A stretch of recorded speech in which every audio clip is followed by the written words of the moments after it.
Hello नमस्कार सर्वांना, श्री शिवाय नमस्तुभ्यम। आज मी आले आहे पूज्य पंडित प्रदीपजी मिश्राजी यांची शिवमहापुराण कथा श्रवण करण्यासाठी पुणे येथे। तर गेल्या 3-4 वर्षापासून शिवमहापुराणाची कथा मी टीव्हीवर श्रवण करत आहे आणि मला खूप वाटत होतं की एकदा तरी आपण कथा पंडालमध्ये बसून कथा श्रवण करावी आणि आज तो प्रसंग आला।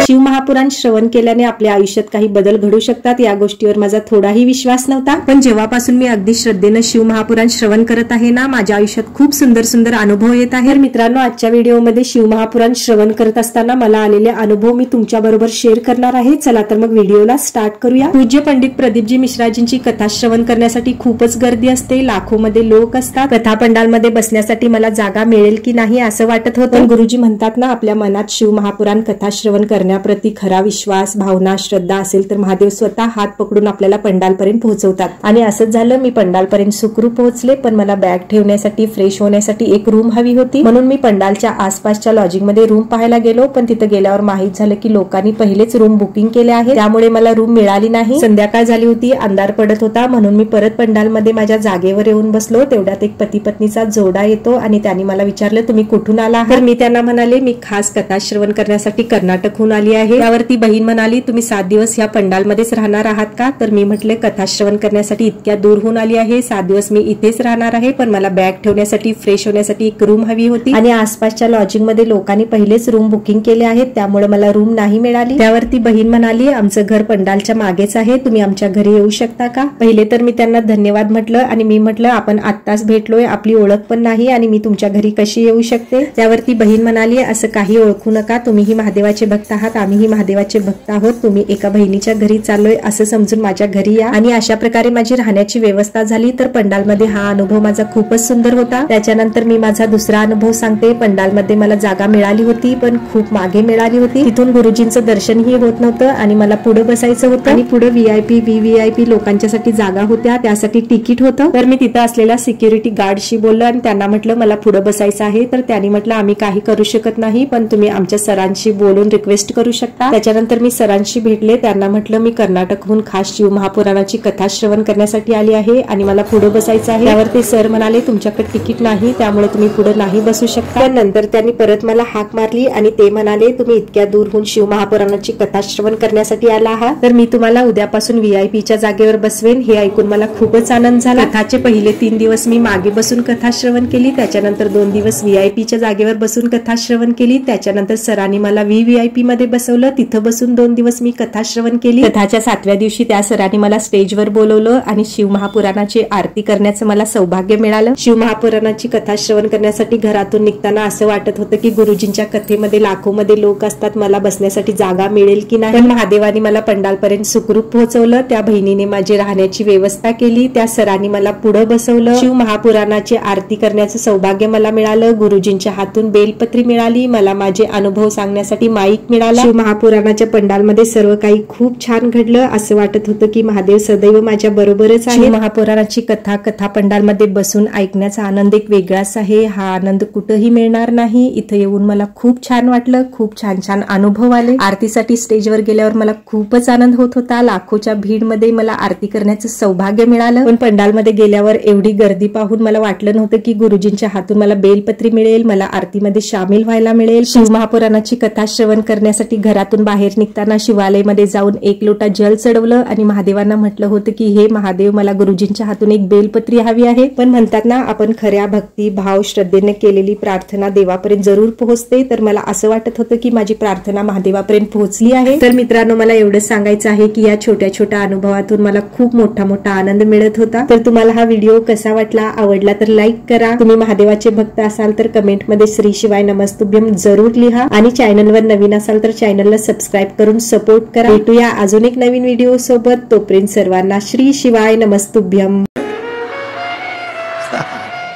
सही में